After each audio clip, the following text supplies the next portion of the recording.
¿Qué tal? ¿Qué tal? ¿Qué tal? Pues bienvenidos nuevamente a un módulo más de Academia Numismática. Hemos agotado ya esa relación de antecedentes de las SECAs, de las casas de moneda que existieron oficialmente en México, particularmente resumidas en 14 que muy acuciosamente Ricardo de Lota Llavas nos fue llevando en un orden cronológico diverso a los que hemos visto en la bibliografía, ¿no? Correspondiente. Entonces, una vez concluido esa recapitulación para tener claras las secas que han existido en México oficialmente, pues vamos a retomar lo que habíamos dejado pausado en ese entonces y nos referimos a un periodo importante de la historia de México y pues el que yo creo que es uno de los que más ha dado pues un acervo numismático a la propia nación mexicana y nos referimos al periodo de la revolución, que está segmentada en 3 etapas, que Ricardo nos va a relacionar, pero pues le doy la bienvenida. Ricardo, bienvenido nuevamente. Gracias por tenerme aquí esta noche, o mañana, o madrugada, o cuando nos vean. Pues sí, como bien mencionas, la historia oficial siempre ha hablado de una revolución, la revolución. Esto no fue una revolución ni la revolución. Fueron 3 revoluciones completamente distintas, con metas absolutamente distintas, pero que una emanó de la otra. Es decir, el pretexto de la primera, al finalizar la primera y quedar trunca por alguna razón que vamos a ver en unos minutos, le da origen a la segunda, que al momento de terminar da otras circunstancias que da origen a la tercera. Entonces, de eso justamente es de donde vamos a estar hablando, empezando en este módulo, porque es muy importante que nosotros empecemos a entender cómo salieron estas monedas, estos billetes, estos papeles, estas cosas que tenemos, porque es un periodo tan confuso que la gente dice, no, pues yo sé que hubo Obregón y Pascual Orozco, estuvo Pancho Villa, Zapata, pero ¿cómo funcionó el engranaje de las alianzas políticas? ¿Cuáles eran sus puntos y visiones en ese momento, etcétera? En algún momento de nuestras vidas vamos a ver que hubieron cosas que funcionaron simultáneamente y como no puedo yo presentar historia de manera horizontal, pues tengo que hacerlo por diferentes puntos, pero de eso ya vamos a platicar en un momento más. Claro, pues sí, ya vamos en el módulo 26 y aquí Ricardo lo ha titulado Un relámpago distante y vamos a ver por qué precisamente, ¿no? Es como bien lo anota nuestro catedrático, nuestro académico, son periodos interesantes que dieron mucho material numismático, que incluso alguno está cuestionado, de variedades ni hablemos, ¿no? Pero todo eso lo vamos a ver. Adelante, Ricardo, ya no te entretengo más. Gracias, amigo. Mira, voy a empezar entonces con la pantalla y voy a retirar mi video para que no tengan que verme. Esta fue una de las mejores herencias que me dejó nuestro querido amigo mutuo Luis Gómez Ulzner, a quien le mandamos un saludo donde ande. El caballero donde se pare siempre tiene una elegancia y una numismática que brindarnos. Bien, pues como bien decías, estamos en el módulo número 26, increíble, 26. Este es el número 18 que tengo yo oportunidad de presentarles. Y ahora vamos a empezar a ver cómo inicia la revolución. Curiosamente, esto de la revolución, en esta primera fase o en la primera revolución que fue la maderista, la revolución maderista nos dejó nada, absolutamente nada de cuestión numismática, pero nos dejó un legado político muy interesante y hay que ver exactamente de qué se trató. Muy bien. Nos quedamos la última vez en el año de 1909, en lo que había ocurrido con Porfirio Díaz, etcétera. Vamos a retomar un poco el tema de cómo fue posible que Porfirio Díaz estuviera en tanto tiempo en la presidencia de la República a manera de una dictadura. Hay gente que dice que este señor fue el mejor presidente que tiene México. Mi respuesta es que es imposible comparar a un presidente con un dictador porque cumplen funciones absolutamente distintas. A la gente que le gusta decir que Porfirio Díaz trajo todo el progreso y todo lo que fuera que quieran decir, yo siempre les respondo que Porfirio Díaz fue un joven de 28 años en la presidencia y es imposible contar o comparar los logros de un joven de 28 años contra un niño de 4 o de 6 años, que es lo que dura una presidencia real en México. En 1877 finalmente triunfa el plan de Tuxtepec, lo ponen a él como designado por el Congreso, el Senado, a manera de encargarse del Ejecutivo. Era un presidente interino provisional mientras se llevaban a cabo elecciones. Las elecciones se iban a llevar a cabo después. Él se hace cargo de la presidencia bajo la bandera de no reelección. El famoso término de sufragio efectivo, no reelección, no lo hizo por Madero, lo hizo Díaz en contra de Juárez. Uno de los puntos más interesantes que vamos a ver ahorita es justamente ese nombrecito de sufragio efectivo, no reelección. En 1883, él trata de regresar a la presidencia después de habérsele encargado a su compadre, el manco de Tamaulipas, Manuel González. Era su compadre, su mejor amigo. Este señor perdió el brazo precisamente por salvar a Díaz en una de las escaramuzas que se hicieron en tantos lugares donde Díaz estuvo involucrado como militar. Entonces le dice, oye, compadre, quiero regresar, y le dice Manuel González, oye, pero pues la Constitución dice que tú no puedes ser presidente porque ya fuiste presidente. Entonces Díaz dice, bueno, ¿qué te parece si tú promueves una enmienda de ley donde se diga que no puede haber una reelección consecutiva? Dice Manuel González, vamos a ver si funciona. Lo ponen a discreción del Senado, pasa la moción porque Porfirio Díaz tuvo una popularidad impresionante, impresionante. Entonces, para 1884 el señor regresa a la presidencia y con él empiezan los cambios drásticos de nuestra economía, de nuestra industria, de nuestras comunicaciones, etcétera.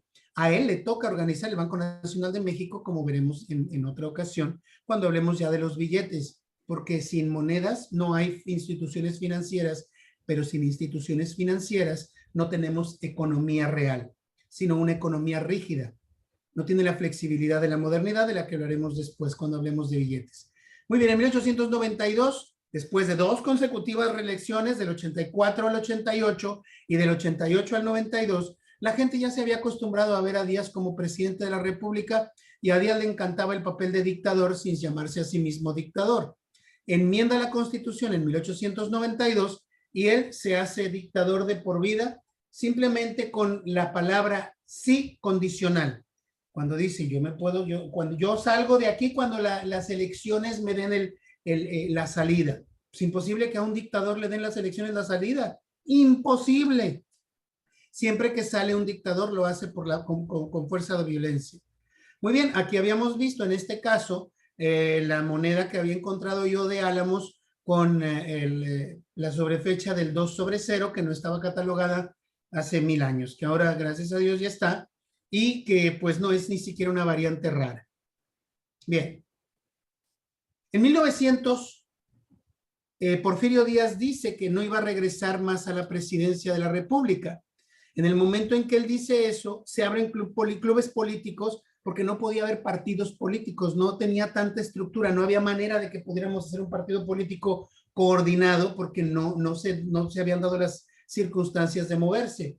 Y lo que dijeron los clubes políticos fueron, bueno, tenemos 4 años para organizarnos, que se hagan clubes políticos espontáneos en todos lados, después hacemos una especie de asamblea general con representantes de todos lados y vamos a ver qué se decide. Pero lo importante del asunto es que Porfirio Díaz ya no entra. Sorpresa. En 1904, el señor dice, ¿saben qué? Me echo la última, pero no solamente me voy a echar la última, voy a hacer de un tetraenio, que era un periodo de 4 años, lo voy a convertir en sexenio. Habíamos hablado de la razón de por qué inventó el sexenio este señor, por mucho que se diga que lo hizo Lázaro Cárdenas 20 años después o 25 años después. Más de eso, 30 años después.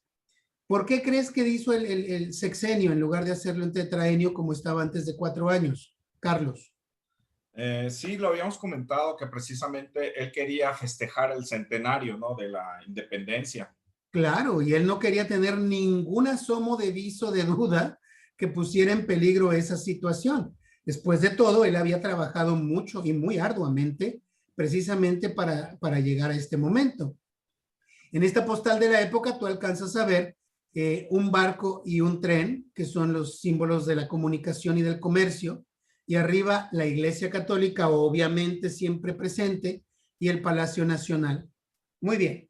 Al llegar a este señor a la presidencia con la vicepresidencia del sonorense Ramón Corral, pues ganan y triunfan en la presidencia sin sorpresa para nadie. Aquí habíamos hablado de las monedas de Culiacán, en la casa de moneda que todavía estaba funcionando en 1904, y veíamos que todos los centavitos de esta casa de moneda, a saber que es de Culiacán debajo del moño, aparecen sin variación de 4/3. En algunos catálogos de manera errada se ha mencionado que hay 4 limpio y 4/3, marcando obviamente más cara la sobrefecha, cuando en realidad es inexistente el dado de 4 limpio. Muy bien, la paz de Porfirio Díaz dio un espacio que nunca se había dado antes en México.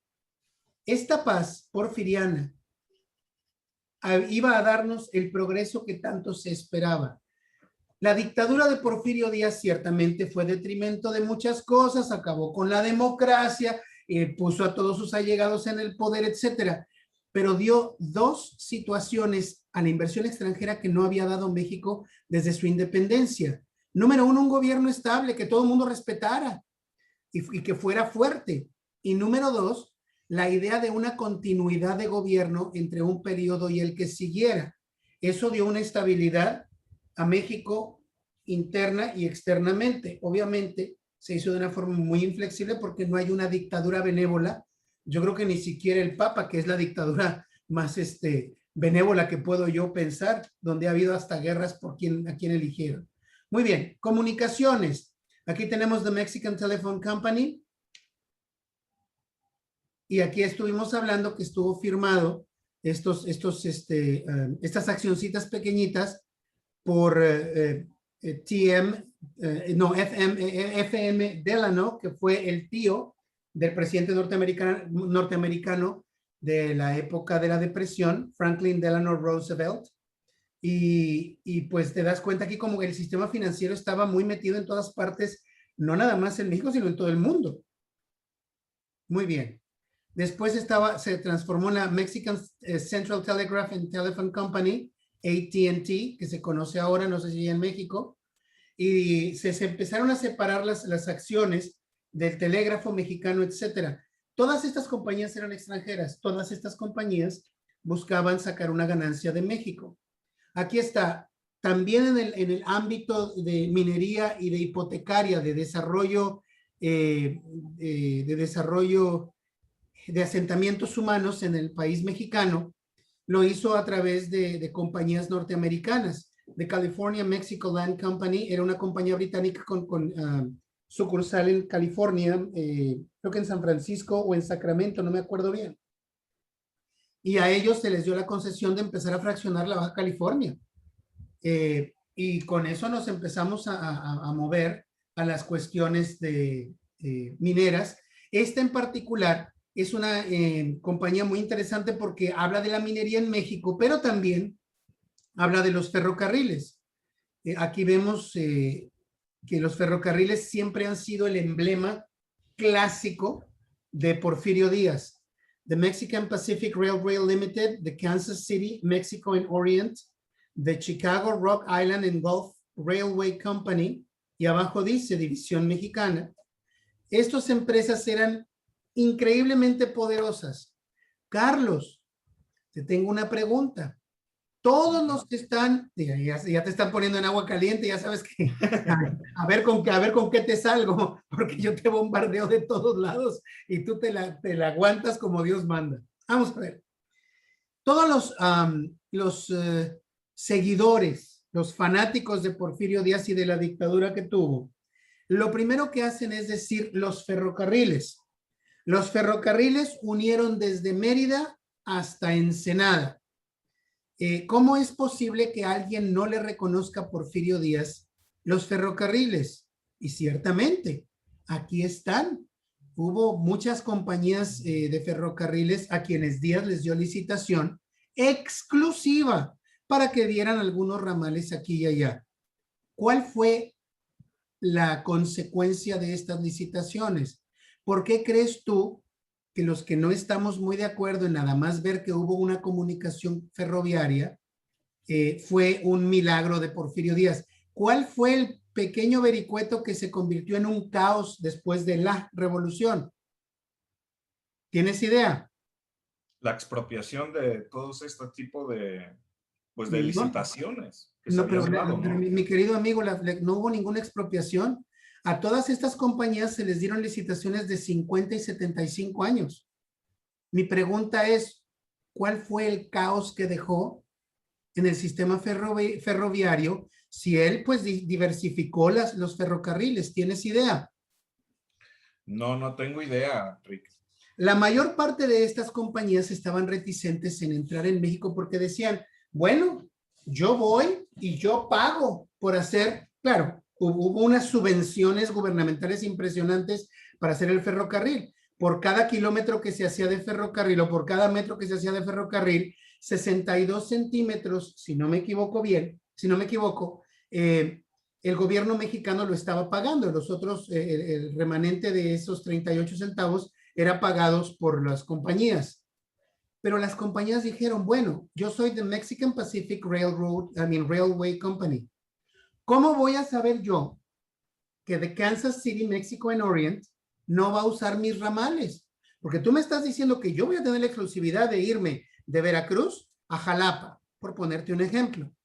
¿Cómo voy a saber yo que el que se entronca no sé, de Coatepec a Veracruz no va a utilizar después mis ramales en un momento dado en la noche cuando yo no tengo que correr con mis vías del tren? ¿Qué solución crees que les dio Porfirio Díaz a estas gentes? ¿Cómo No, impides que una locomotora vaya de un ramal a otro? Porque podían hacerlo muy fácilmente. Pues podrían haber construido alguna cosa para unir los ramales o ya estaban unidos unos con otros. ¿Cómo se evitó este tipo de situación? ¿No se te ocurre? Díaz tuvo una solución fenomenal. Fue muy ingeniosa, pero nos dejó un caos tremendo. A a la ver, compañía de arriba le dio un ancho de vía. A la compañía del medio le dio otro ancho de vía. Y a la compañía de abajo le dio un ancho distinto todavía de vía. Entonces lo que hizo fueron lagunas ferroviarias. Vamos a suponer que tú querías irte de, no sé, de Tlacotalpan a Veracruz y de Veracruz a México. Tenías que comprar dos boletos en dos compañías diferentes y el cambio se hacía en las estaciones de ferrocarril.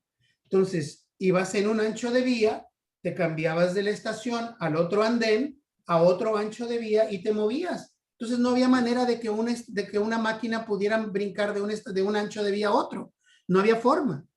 Eso dejó ramales aislados al momento de que Díaz sale del país. Por eso fue un relajo poder arreglar este sistema ferroviario que todo el mundo enarbola tanto. Sí, tuvimos un sistema ferrocarrilero muy bueno, con la diferencia de que no teníamos el mismo ancho de vía y que todas las compañías tenían entre 50 y 75 años de perpetuidad para poder operar como les diera la gana, etcétera. ¿Me explico? Entonces, esto de los ferrocarriles no era tan grande ni tan importante o interesante como tú te puedes imaginar en un momento dado. Y lo que hizo fue que no le dio la concesión o licitación a todos los ferrocarriles al mismo tiempo del mismo país. En este caso, se la dio a una compañía alemana también. Entonces, había canadienses, norteamericanos, británicos y alemanes para que entre ellos se hicieran un balance de poder. Porfirio Díaz no tenía de manera alguna forma de poderlos controlar. Pues eran países muy poderosos con una inversión poderosísima. Lo que hizo es que entre ellos se calcularan y se pudieran tolerar. De esta manera, él dio los ferrocarriles a unas compañías, pero la electricidad se la dio a otra compañía de otro país. el carbón y el petróleo a los británicos, que eran igualmente poderosos que los norteamericanos. Entonces, era muy difícil que pudieran hacerse monopolios si eran diferentes países quienes tenían estas licitaciones. Fue una situación muy interesante. Bien. Finalmente, en 1906 se empiezan a hacer los consolidados, que eran los Ferrocarriles Nacionales de México, donde todos, absolutamente todas las compañías, iban a ser absorbidas por este Frankenstein de economía que iba a aparecer en 1907. Ahí está. En todas las acciones de los consolidados, en este caso, ferrocarriles nacionales, entrecomillados, porque los ferrocarriles nacionales de México tenían un 90% de capital extranjero y el resto era mexicano. Pusieron en todos a Porfirio Díaz. Así de agradecidos estuvieron los ferrocarrileros y las compañías extranjeras con Porfirio Díaz, que en todas y cada una de las acciones de Díaz, perdóname, de los ferrocarriles nacionales de México, aparece Porfirio Díaz, en todas y cada una de ellas. Estas se organizan en 1907. Porfirio Díaz, como veremos en un momento más, cayó 4 años después. En el momento en que cae Porfirio Díaz, en teoría ya podían haber hecho otro tipo de acciones porque pues ya no estaba él como el hombre fuerte. No las cambiaron. No quitaron a Porfirio Díaz de sus acciones. La última que me ha tocado ver es de 1942. Yo la más reciente que tengo es del 37. Porfirio Díaz murió en 1915. Esta que estoy mostrándoles tiene la fecha del 29. Tiene exactamente 14 años después de que había muerto el dictador. Y cuando Porfirio Díaz muere o sale del gobierno, no pasa nada, porque él les dio contratos blindados a cualquier reestructuración o renegociación futura. Por eso adoraron los extranjeros a Díaz y a su dictadura. Muy bien. Se hizo un edificio hermosísimo que ahora creo que es parte del Banco de México. Este edificio todavía existe, de los ferrocarriles nacionales, en las calles de 5 de Mayo, creo que Gante o Filomeno Mata, una cosa de esas. Es un edificio muy hermoso y desafortunadamente todas estas acciones que te he mostrado nada más las tenían el 2% de los mexicanos. Aun cuando fueran de cantidades grandes, pues el 98% de los mexicanos no veía un quinto de esto, no veía nada. Entonces, Díaz creó un imperio, literalmente, pero solamente para favorecer a quienes le eran adeptos y a quienes él quería. Compañías mineras y comerciales se hicieron por todos lados, industriales también. Estos ya con capital nacional más balanceado contra el capital extranjero. Sin embargo, por ejemplo, estas acciones del mineral de Pachuca, pues son de Pachuca Hidalgo, y estas eran parte de la firma inglesa, de la firma británica. La compañía minera le llamaban entonces en su época. La compañía inglesa. Aquí vemos de otro tipo de industria ya más nacional, aun cuando eran fundadas y dirigidas por capitales extranjeros. Bueno, todo esto hizo Porfirio Díaz y aquí nos habíamos quedado. Habíamos hablado de que estaba haciendo ahora un sexenio. Y ahí está precisamente la razón que nos diste. Venía el centenario. Las publicaciones fueron asesinas contra la dictadura en los pocos periódicos que tuvieron la libertad de hacerlo por funcionar de manera subrepticia. Bueno, ahí está. En México, en Estados Unidos siempre estuvo el tío Sam. Todo el mundo lo recuerda.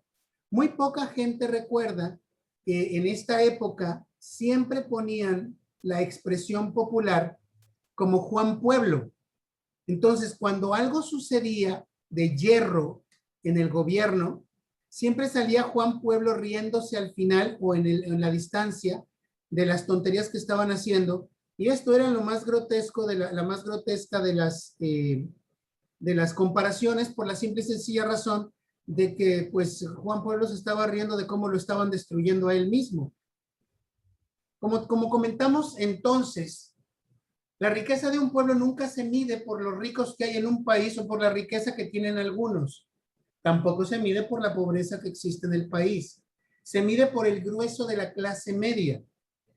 A los ricos y a los pobres no les gusta tocarse y en la clase media siempre ha servido de colchón.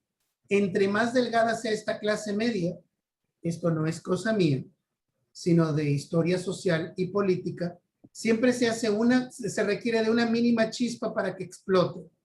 En México, la clase media era cada vez se hacía más delgada. Los ricos y los pobres estaban por tocarse cada vez más. Esta caricatura de la época muestra exactamente cómo estaba el México de Porfirio Díaz. Algunos muy ricos, muchos muy pobres. Y la clase media que podía evitar cualquier situación, simplemente no estaba ahí. Se vuelven a hacer elecciones en 1910. Madero era un hombre demasiado ingenuo para muchos o demasiado arriesgado para otros. Él llegó en 1908 después de que dio la entrevista de Díaz Krillman, donde explicaba a la prensa extranjera que ya se iba definitivamente a retirar en 1910. Y corre y le toca las puertas a Palacio Nacional y le dice, señor, vengo yo a decirle a usted que me voy a hacer contendiente a las próximas elecciones.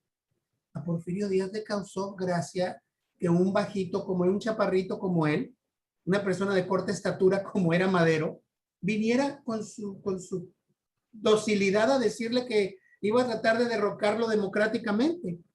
Y la respuesta de Díaz fue, lo felicito por su valor civil, bienvenido a la contendencia política, simplemente le digo que no le voy a hacer problema mientras usted no me lo haga a mí. No se salga de los reglamentos políticos y no tendrá usted problema. Nunca esperó que Madero empezara a hacer una gira como las que se acostumbran en Estados Unidos en esa época y que no se habían visto en México jamás. Y que este señor empezara a cobrar popularidad. Madero empezó a utilizar los mecanismos que él había encontrado y conocido en su formación en Estados Unidos y en Europa, y él decidió llevar este tipo de cultura a México. Díaz estaba histérico. Necesitaba detener a Madero bajo todas las circunstancias habidas y por haber. En junio de 1910, estando él dando una de las arengas en la Alameda de Monterrey, el señor estaba dando su discurso político y en eso se recibe un telegrama por parte de Porfirio Díaz a José María Mier, que era el encargado de la zona militar, y le dice, meta a la cárcel a Madero, cúlpelo de lo que le dé la gana, pero métalo a la cárcel. Se acercan las elecciones. Yo no tengo oportunidad de arriesgar una revuelta civil y menos que se ponga en entredicho mi candidatura y mi gane nuevamente como el presidente de México. Cuando llega José María Mier a la Alameda, pues obviamente ese señor ya no estaba ahí, se había ido al ferrocarril, a la estación de ferrocarriles del Golfo, y se iba a ir a dar otra arenga, ¿verdad? En algún otro lugar. Lo detienen, lo sacan de ahí, se lo llevan a la penitenciaría que estaba como una paradoja ubicado enfrente de donde él estaba dando su arenga política, y ahí lo dejan encerrado por cerca de 3 semanas. Porfirio Díaz empezó a ponerse nervioso y dijo, esta gente es la más rica del noreste, y yo no quiero que me lo vayan a sacar a Estados Unidos porque se va a hacer un relajo. Mándamelo a la cárcel de San Luis Potosí. Ahí está la penitenciaría de Monterrey, y de ahí lo mandan a San Luis Potosí. En la estación del ferrocarril se hizo un hervidero de gente. La policía estaba presta para verlo y llevarlo con seguridad a la cárcel, que todo el mundo conocemos ahora, está pues, casi en el mero centro. En aquella época estaba en un solar lejano a la ciudad. Y es una fortificación que prácticamente no ha sufrido ningún cambio en su exterior, en su inmueble, hasta el día de hoy. Hoy obviamente es un museo dedicado justamente a la Revolución. La celda de Francisco Ignacio Madero se puede visitar sin mayor problema. Muy bien. Y llegamos al centenario, 1910. Ahí vemos nosotros a una España recibiendo de igual a igual a México. España es la coronada de la izquierda con el león de España y nosotros la libertad de la derecha con el escudo de México. Fue una situación Increíble lo que se vivió en 1910. México estaba en el plano internacional por primera vez. La gente veía a Porfirio Díaz como veía a Juárez o algún otro de los grandes próceres de México. En ese año se olvidaron que él era dictador. Él era el máximo y digno representante mexicano que estaba por poner a México en todas partes. Se hicieron desfiles, se hicieron regalos. Aquí vemos a Henry Lane Wilson, el embajador norteamericano, que regala a México la estatua de George Washington, que por mucho tiempo estuvo en una de las calles de la zona rosa. La misma colonia francesa en Puebla regaló medallas como esta que estamos viendo de un combate que se dio en 1910. Sí, pero a diferencia de 1862, este combate era con flores. Todos desfilaron debajo del balcón presidencial, todos, el gobierno de Argentina, el gobierno del Japón, todo el mundo estaba ahí. Se había hecho desde 1900 un concurso para poner un monumento que nos iba a conmemorar este centenario, la columna de la independencia. Sin saberlo, Porfirio Díaz nos estaba legando a nosotros el ombligo de nuestra mexicanidad. Todo lo que sucede en México, bueno o malo, siempre hace que nos reunamos como mexicanos en el Ángel de la Independencia. Quizás algunos en el Zócalo, pero en el Ángel con certeza. Aquí vemos que está cuajado de focos, de iluminación. La catedral en 1910 y el Palacio Nacional. Los focos eran carísimos en aquella época.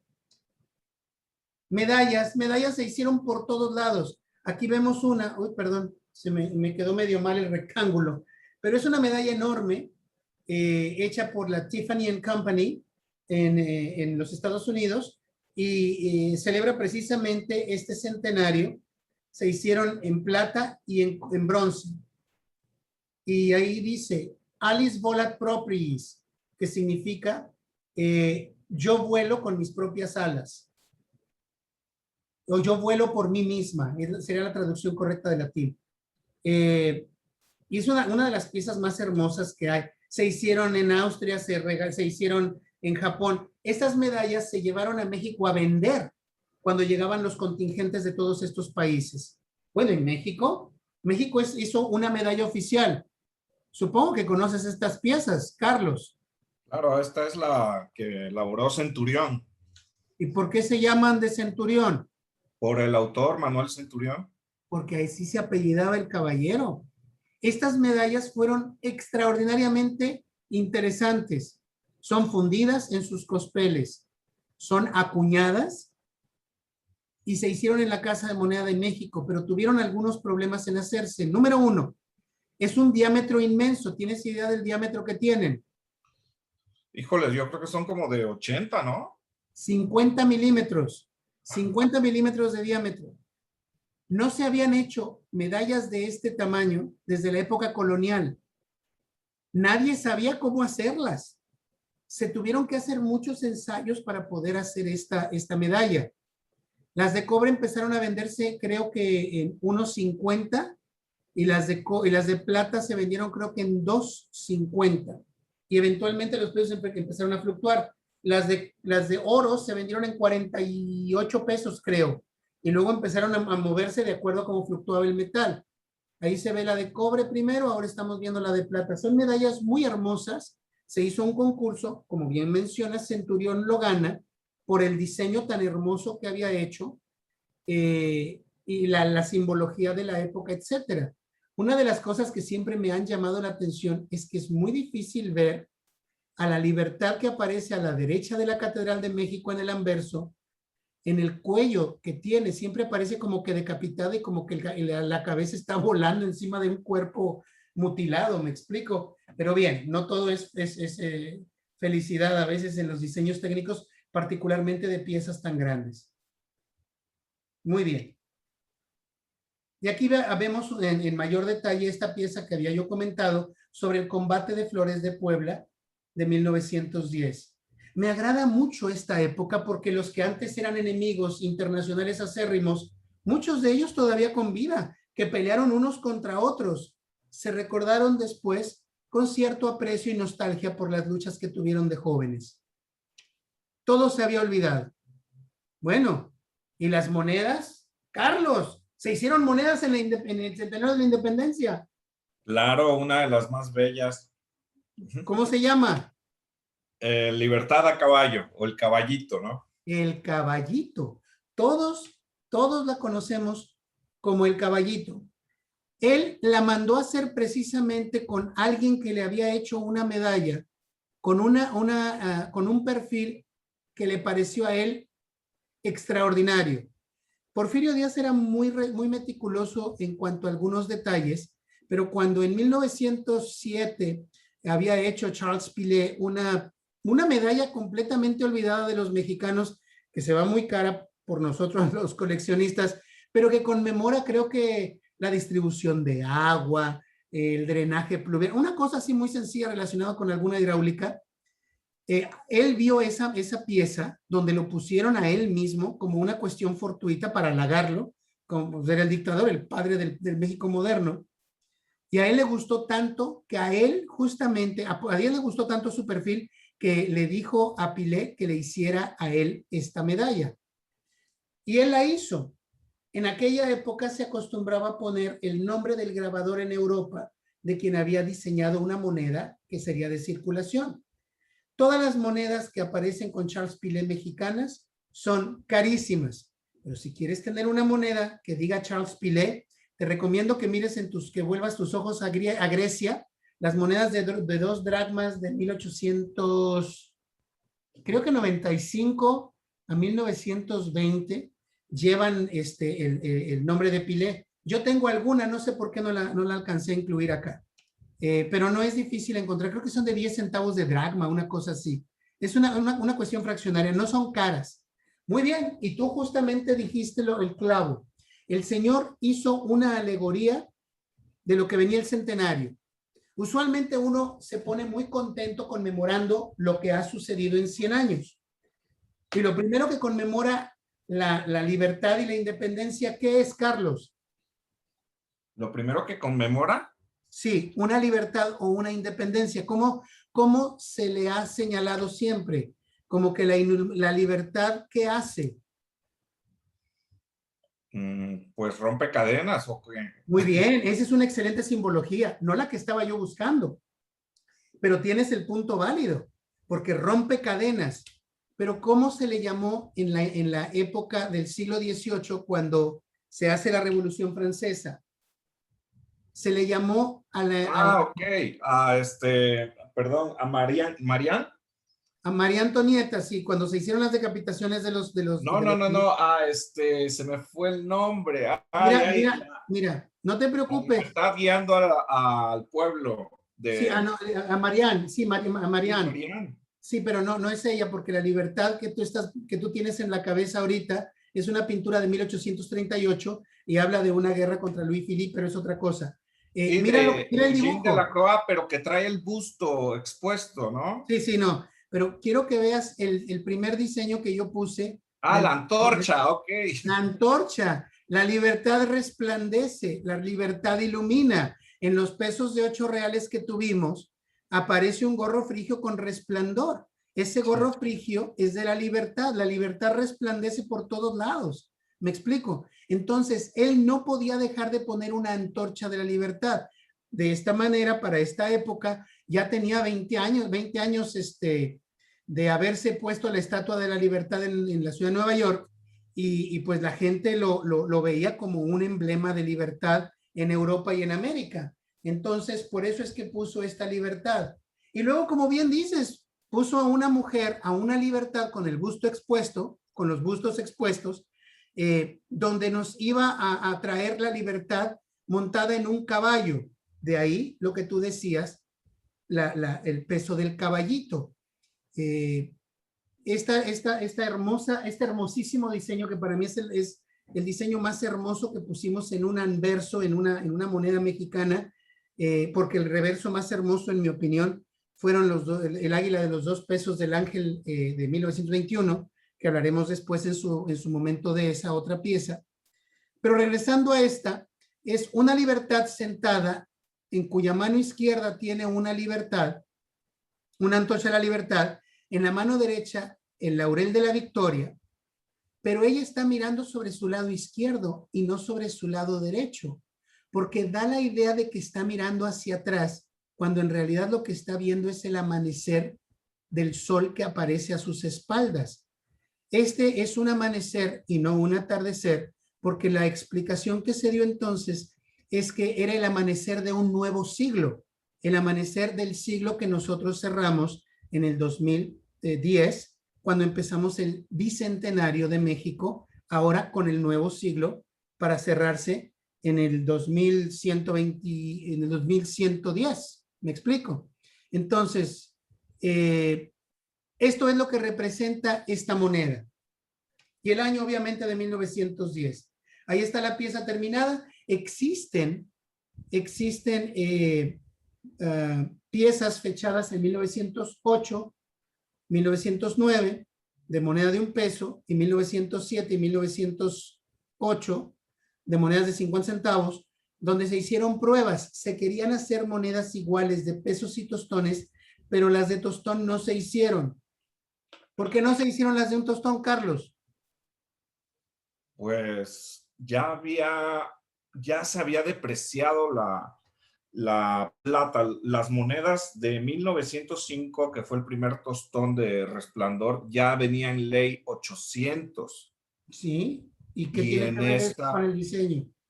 Y estas monedas que tenemos en pantalla, sobre todo el tostón que estás refiriendo, pues implicaría un metal de una aleación más alta, ¿no? Lo que estás mencionando es muy interesante. Tú estás diciendo que los pesos tenían una pureza mayor que tener dos tostones. Y tienes toda la razón del mundo, porque los tostones eran de 80% plata y el peso era de 90.27% de plata. En este caso, dos tostones eran menos que un peso en cuestión matemática y económica real en esta época. Pero no tiene que ver con eso. Tú estás haciendo una relación muy interesante y muy cierta. Tú decías, es que teniéndolas de una ley distinta, debían llevar un diseño distinto, porque si hacía yo tostones con este mismo diseño, la gente podía confundirse. No fue por eso, fue por cuestión técnica. Era carísimo hacer estos diseños, carísimo. Los vendió a precio de oro el desgraciado de Chile, a precio de oro. Y entonces hacer monedas de $1 era un diseño más grande para poder hacer menos piezas que un toque de tostones que se tenían que hacer mayor cantidad. Entonces se iban a romper con mayor facilidad los cuños y era necesario hacerlos con mayor cuidado. Es muy difícil encontrar una grieta de troquel en un peso de caballito. Yo he visto mínimas cuestiones así en estas piezas. Pero en fin, las monedas son muy hermosas, como hemos comentado. Estas piezas siempre tienen una debilidad central muy característica, porque precisamente por haberlo comprado a precio de oro, se le tenía que pagar un porcentaje de lo que se estaba haciendo de las monedas o lo que fuera a Pilé, una cantidad mínima, pero una cantidad considerable cuando se empezaron a juntar. Y precisamente por eso es que se decidió hacer esta moneda nada más en cantidad de $1. Y para no perder tanto los cuños, pues se hizo de esta forma. Encontrar diseño en la parte central, particularmente del águila, es muy difícil. Pero hay un error. ¿Cuál es el error, Carlos? Hay un error en el diseño. ¿Cuál error en el diseño existe? Bueno, se considera como error el que esté el primero de los rayos, el más pequeño, que no esté completo hacia la gráfila. Gráfila. Hacia la gráfila, iba a decir grafila. Gráfila. Ok.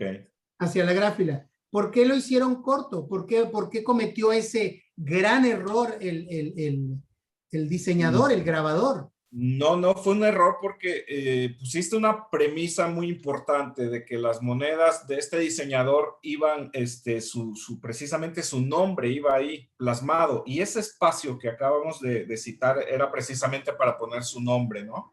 Exacto, muy bien, muy bien. Vamos moviéndonos. Ahí está. Esta es una imagen muy mal hecha, tomada del internet. Han de disculpar, carezco yo de una pieza de 1909 original por ¿qué será? 9,000 razones norteamericanas. Y estas piezas, todas llevan el nombre de Pilé, exactamente donde tú mencionabas en el primer rayo de la izquierda, y todas en el lado derecho aparece la palabra microscópica essay, que significa prueba.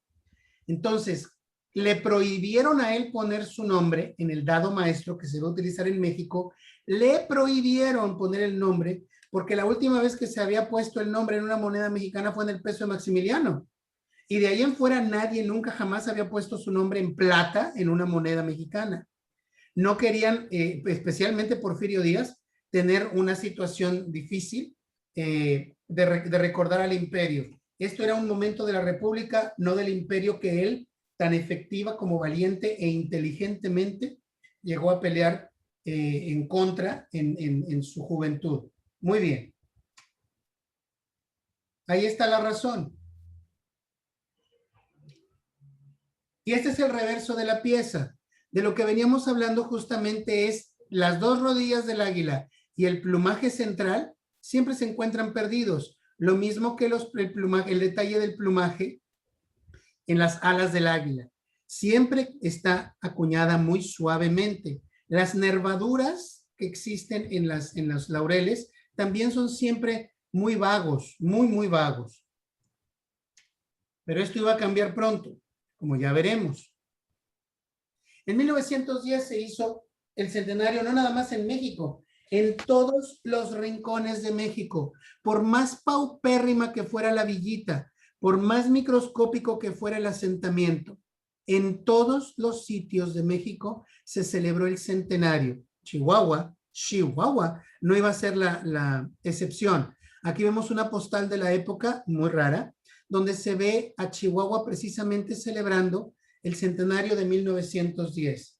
Si la Ciudad de México nos dio nuestra primera moneda conmemorativa, porque este peso del caballito es la primera moneda conmemorativa, este mismo evento del centenario nos iba a dar el primer billete conmemorativo de todo el Nuevo Mundo. No se había hecho un billete en todo el Nuevo Mundo que conmemorara algo. Cuando yo he dicho esto, mis compañeros numismáticos en la Asociación Numismática Americana me dicen, Ricardo, estás equivocado. Nosotros en los Estados Unidos, en 1896, sacamos la serie industrial, donde celebramos a la electricidad, a la industria, a la educación, le llamaron creo que la serie de la educación, etcétera. Y yo le dije, esos no son billetes conmemorativos, sino una serie de billetes artísticos, porque no están conmemorando un evento en particular.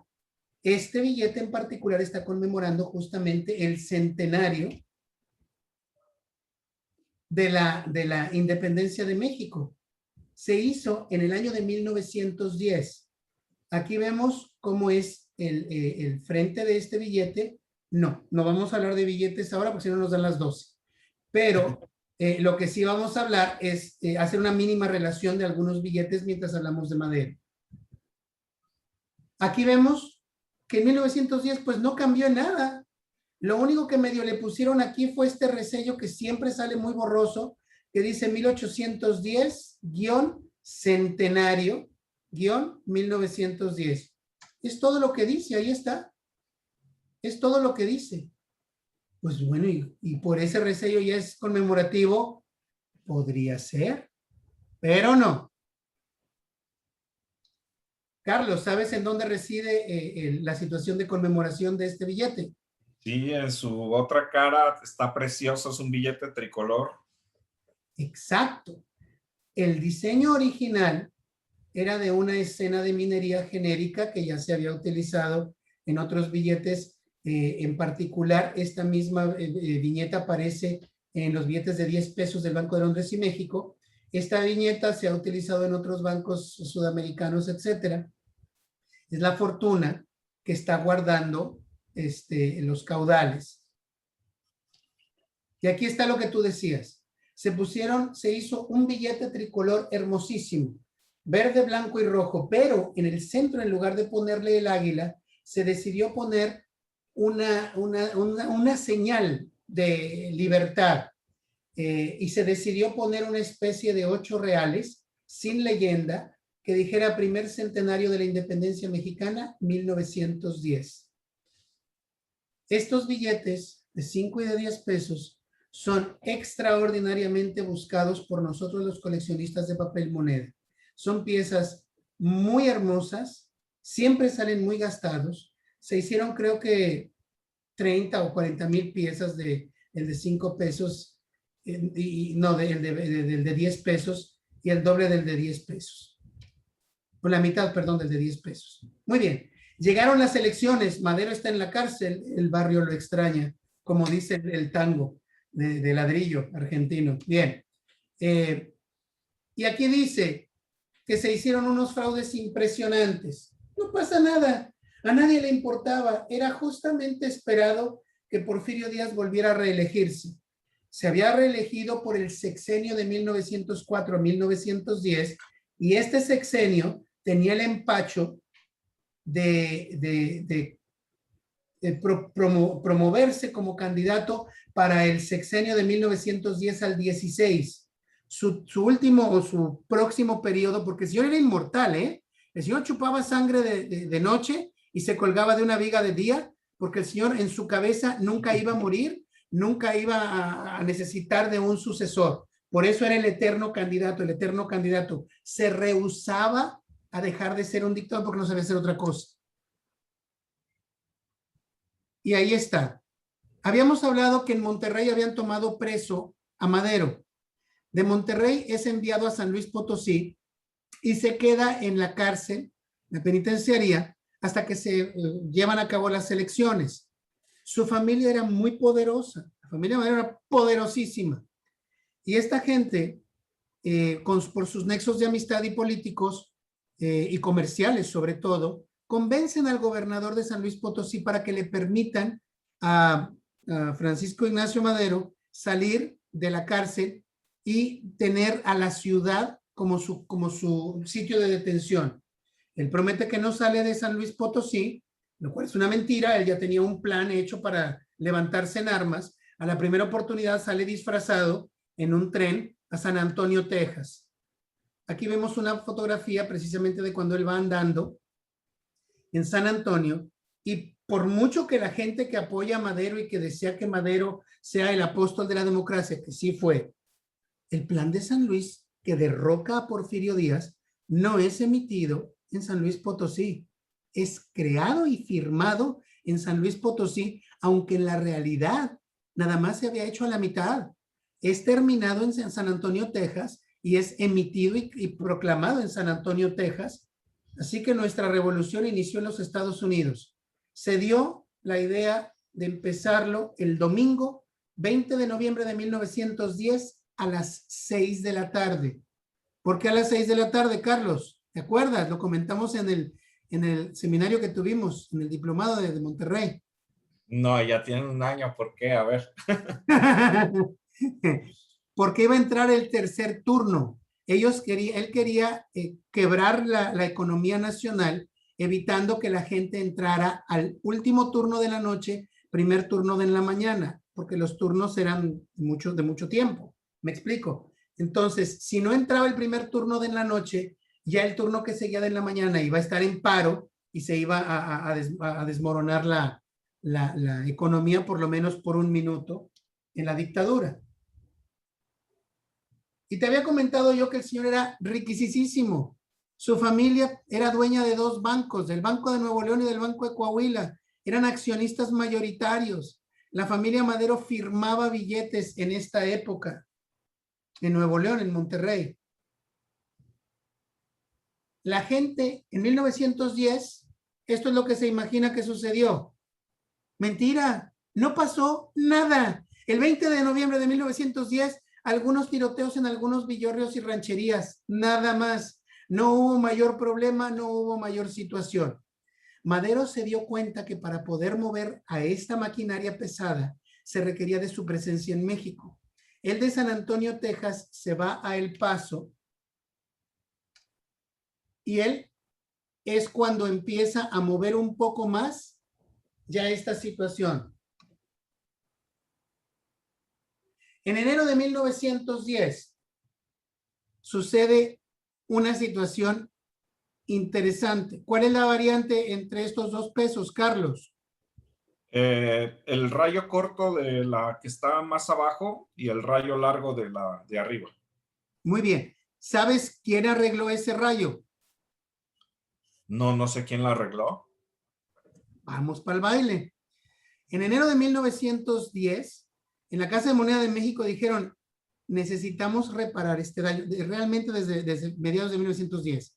Se le mandó un mensaje a Pilé para decirle, oye, te vamos a mandar los dados maestros, ¿cuánto nos cobras por arreglar algunos detalles que necesitamos nosotros?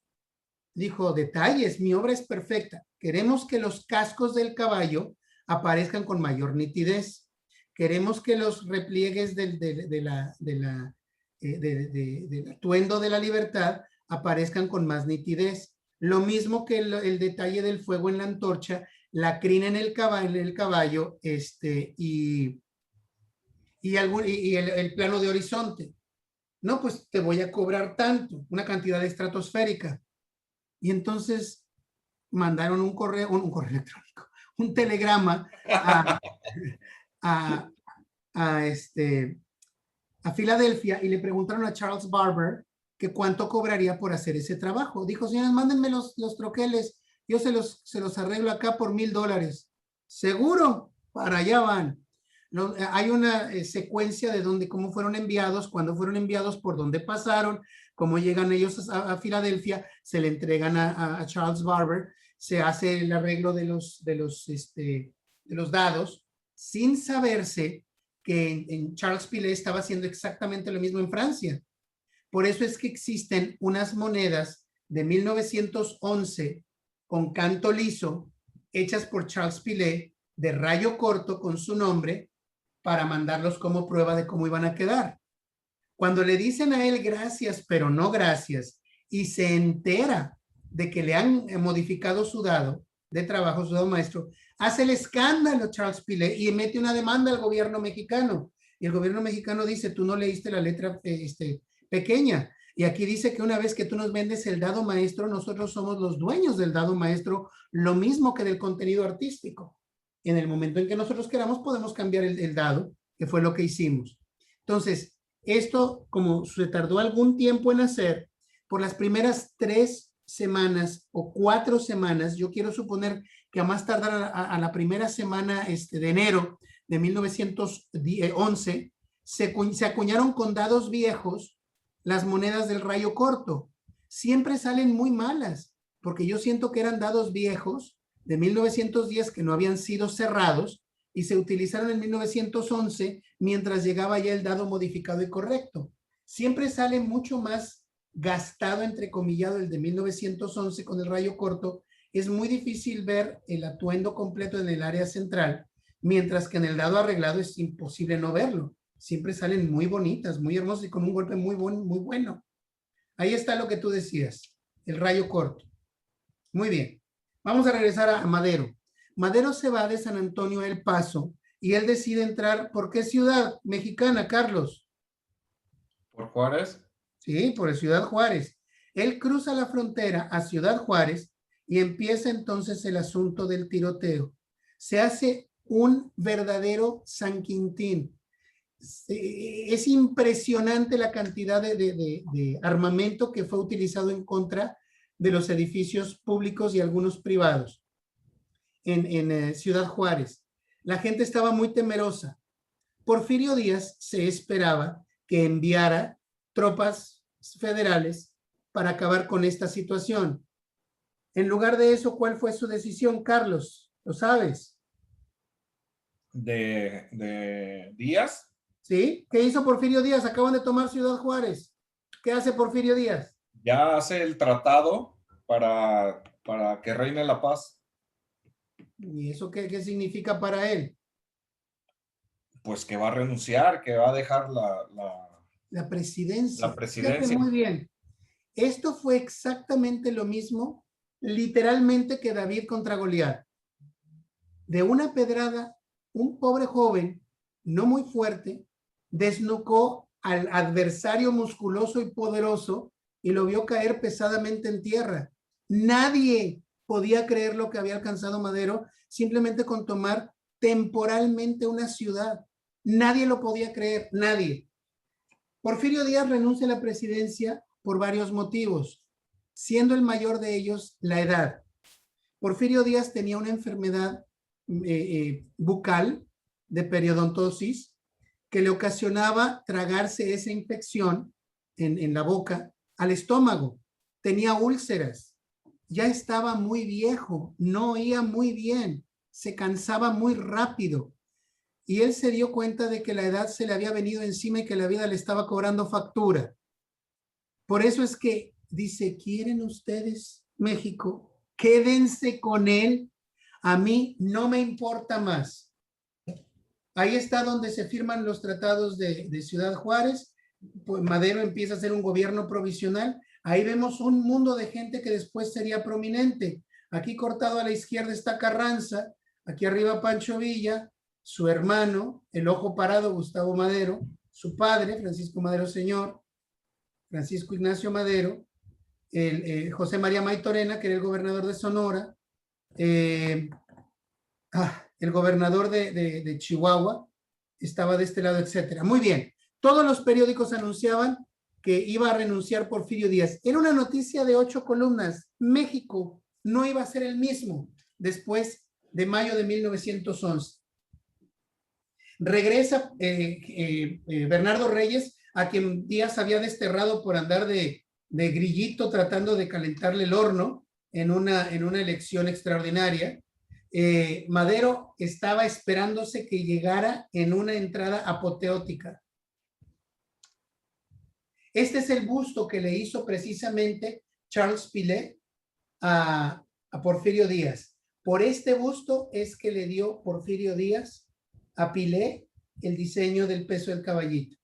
Esta es la carta donde él renuncia al poder y el dictador, como de costumbre, pierde su oportunidad de gobernar de una manera violenta. Era un hervidero, un hormiguero, la Cámara de Diputados que iba a aceptar esta renuncia. Díaz no se presenta, renuncia en su casa, manda con un propio, su secretario particular, esta renuncia en mitad de la madrugada a la Cámara de Diputados y le es recibida. Porfirio Díaz no da la cara, no quiere ver su derrota, parte de México. En el momento en que sale, deja 68 millones en la tesorería mexicana, en la tesorería de la nación.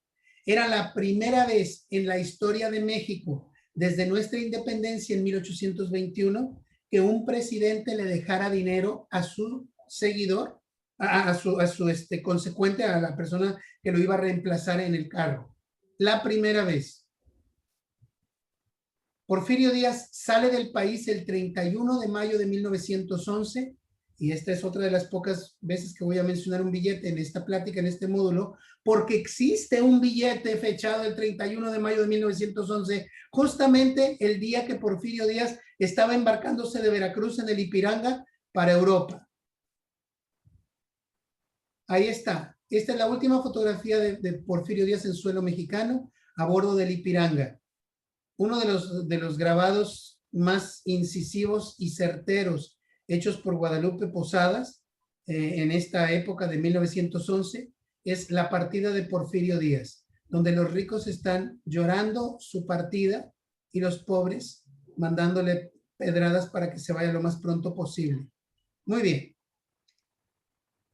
¿Qué pasó después de Ciudad Juárez? Ahí está, firmándose el Tratado de Ciudad Juárez en la polvera de un carro. ¿Qué fue lo que sucedió? Vamos a ver. Porfirio Díaz había muerto como presidente. Se hace cargo de Francisco León de la Barra y este señor, que le llamaron el presidente blanco, porque ¿sabes por qué le llamaron el presidente blanco, Carlos? No, no tengo idea. Tiene que ver con la banda presidencial. El rojo siempre es el liberalismo. El verde es el conservadurismo.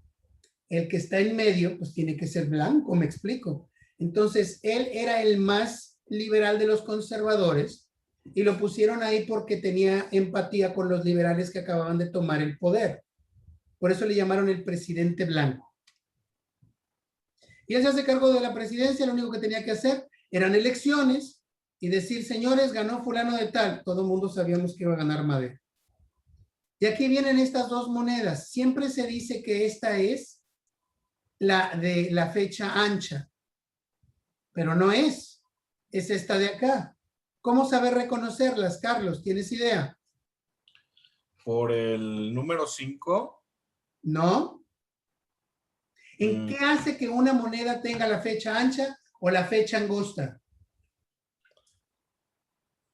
Pues los dados, ¿no? La disposición de qué parte de estos dados.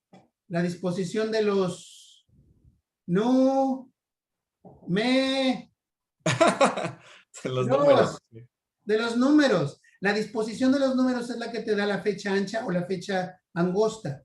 Todo el mundo ve esta como la fecha ancha porque se ve un espacio demasiado desmedido entre este 1, el 9, el otro 9, el 1, el otro 9 y el otro 1. Este se ve muy separado y siempre dicen que es la fecha ancha. No es así. La fecha ancha termina en un ángulo al final de donde termina el 5. Entonces, si los dos números son rectos, estás hablando, aunque usted no lo crea, de la fecha angosta. Y si tú estás viendo los números en diagonal, esta es la verdadera fecha ancha. Esta es la variante rara de las dos, bueno, escasa de las dos. Ahí está. Ahí se ven con mayor oportunidad la disposición de los números. Pero da la idea de que el de arriba también es fecha ancha, cuando en realidad no lo es. Muy bien. La presidencia iba a ser la de Madero. ¿Quién fue vicepresidente, Carlos? ¿Pino Suárez? No, señor. El primero que iba a ser vicepresidente no iba a ser José María Pino Suárez. No fue elemento de primera elección de Madero. ¿Tienes idea de con quién está este señor acá? ¿Quién está al lado de Vázquez Gómez? Vázquez Gómez iba a ser presidente de la nación. Pero Vázquez Gómez era más corrupto de lo que te puedas encontrar. Y Vázquez Gómez empezó a hacer licitaciones antes de tomar la presidencia Madero. Madero se entera de esto y le dice, señor, usted ni siquiera tiene cargo ni autoridad, aún después de que yo termine como presidente, de que usted esté haciendo estas marranadas. Te me vas, pero en caliente, compadre. Lo mandaron disparado y el señor empezó a buscar algún otro candidato y rápido, porque las elecciones venían. Y ahora sí escogió a quien tú dices, a este señor del sureste, José María Pino Suárez. ¿Crees que fue popular entre su partido? ¿Quién? ¿Pino Suárez? O... Sí. O Vázquez Gómez, yo supongo que debió serlo, porque pues ya lo habían escogido como candidato. Pero cuando corren a Vázquez Gómez y ponen a Pino Suárez, ¿tú crees que el señor era conocido en su partido lo suficiente? No, para nada. Ni por error. La gente empezó a hacer desfiles y despliegues gritando, Pino, no, no, no. Pino, no, no, no. No lo querían a Pino Suárez. Madero no tenía más opción. Las elecciones estaban a la vuelta de la esquina. Este fue el primer bendito buen hombre que le dijo que sí. Vámonos a la vicepresidencia. Y triunfan como presidente y vicepresidente. Ahí está la entrada de Madero. Finalmente, ahora sí, toda esta gente corre a verlo. Tenían tanta curiosidad de ver a Madero. ¿Quién era la persona que había acabado precisamente con el dictador? ¿Quién? ¿Cómo era? Debía ser un sobrehumano para poder haber hecho esto. Madero llega y hace su gabinete. Aquí está en su primera fotografía con el gabinete escogido por Madero, con vicepresidente de José María Pino Suárez y la banda presidencial. Pero él sabía que la batalla no estaba terminada. Aquí vemos una medalla del Comité Patriótico Liberal Permanente en honor precisamente a la caída de la dictadura. ¿Y a quién pusieron? Al enemigo acérrimo de Porfirio Díaz, Benito Juárez. Aquí vemos cuando está entregando la banda presidencial Francisco León de la Barra Y ese día, 1 de diciembre, que entra Madero a la presidencia, no se devalúa el peso, no ocurre absolutamente nada. Así de fuerte se tenía la confianza en el gobierno de Madero. Las caricaturas de la época, oh my God, destrozaron a Madero, lo destrozaron.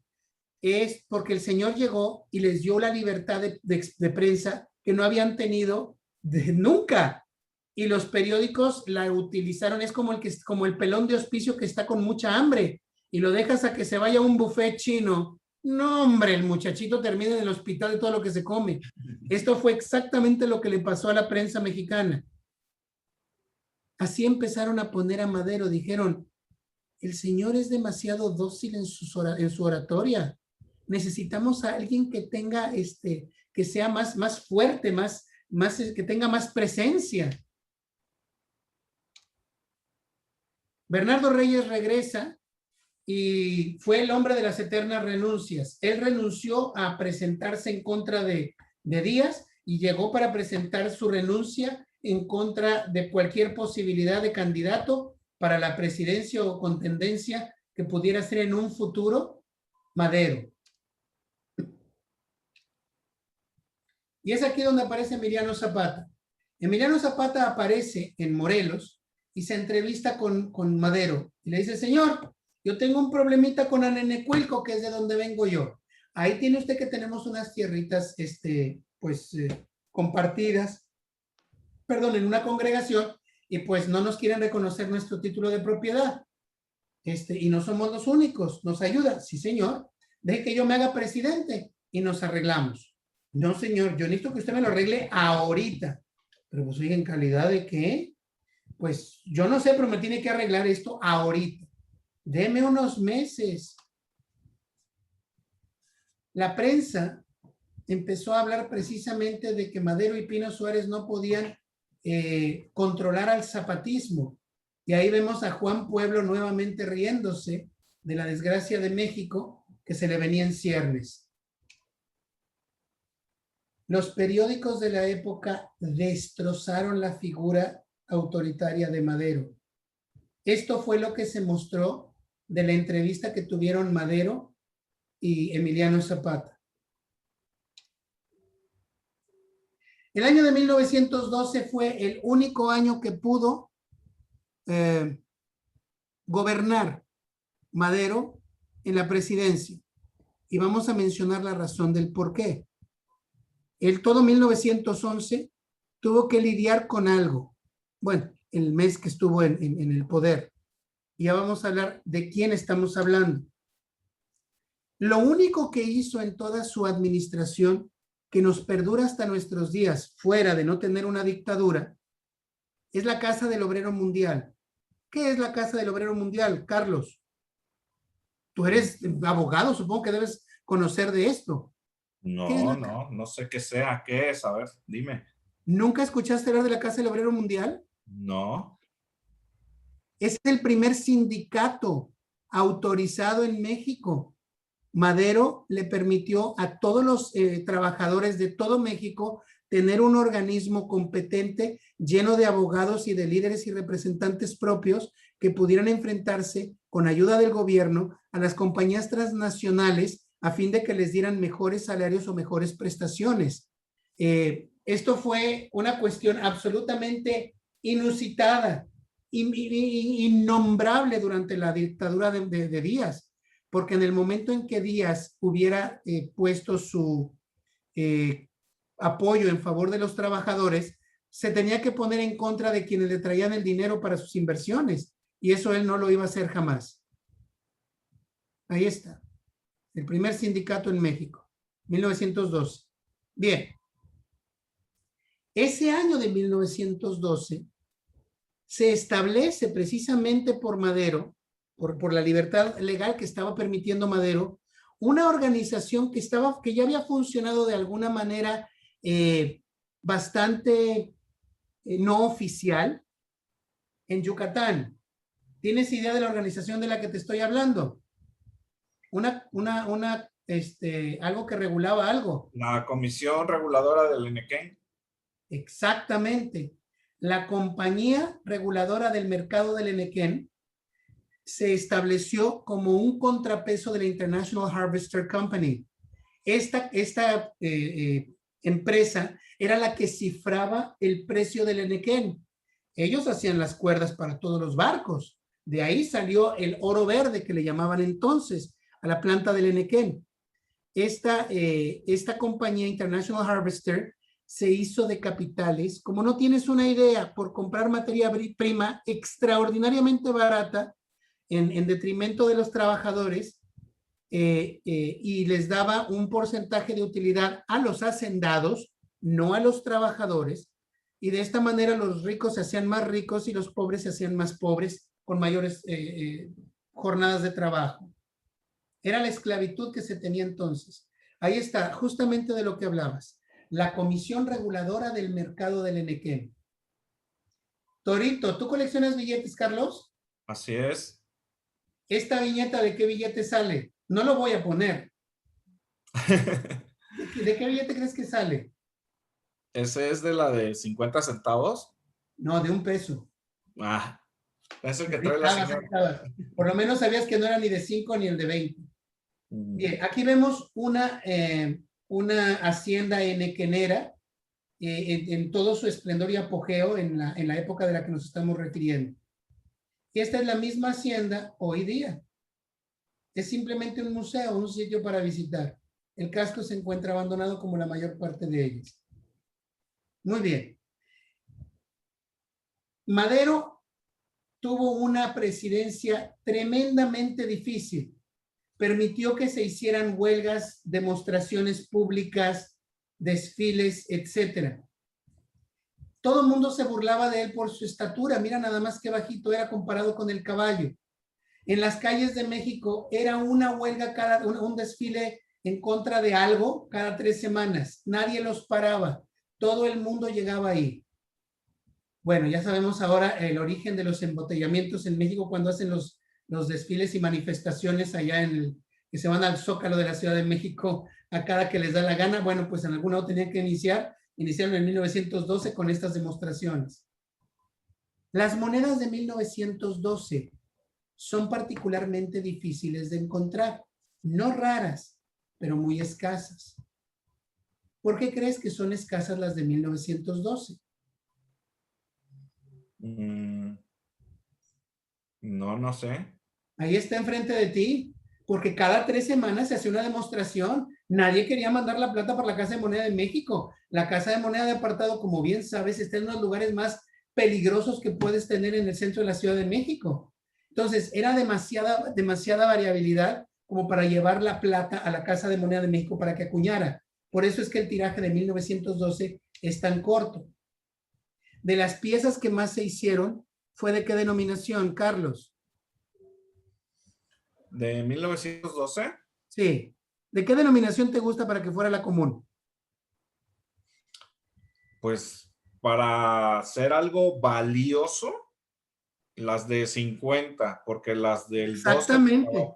Totalmente de acuerdo. Las más comunes de encontrar son los tostones, las de 50 centavos. Sí. Y luego le siguen las de 10 centavos. En plata, obviamente, las de centavos pues no cuentan. Y después de ahí ya es otro cantar, ¿verdad? Las de 20 centavos son difíciles de encontrar. Se burlaron siempre de Madero, porque Madero, encima de su pequeña estatura, creía en el espiritismo, en el misticismo, en la homeopatía y en la astrología. Y yo lo que les digo a estas gentes es que se imaginen, son tan viejos como yo, que se imaginen el gobierno de Ronald Reagan sin espiritistas. Ronald Reagan y Nancy eran denodados espiritistas. Ellos no tomaban decisiones grandes si no iban otras gentes ahí. También me recuerdo en el gobierno de Kennedy estaba Jane Dixon, que era una pitonisa muy famosa de la época, que trató de advertirle que no fuera al sur porque lo iban a matar, pero pues obviamente ya no le hizo caso.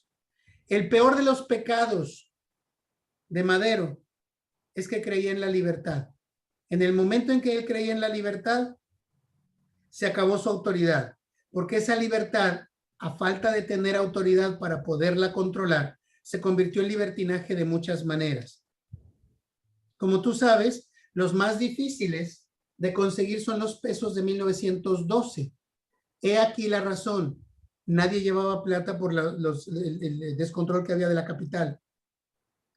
En la Cámara de Diputados se tenían representaciones de todas las facciones, porfiristas incluidos.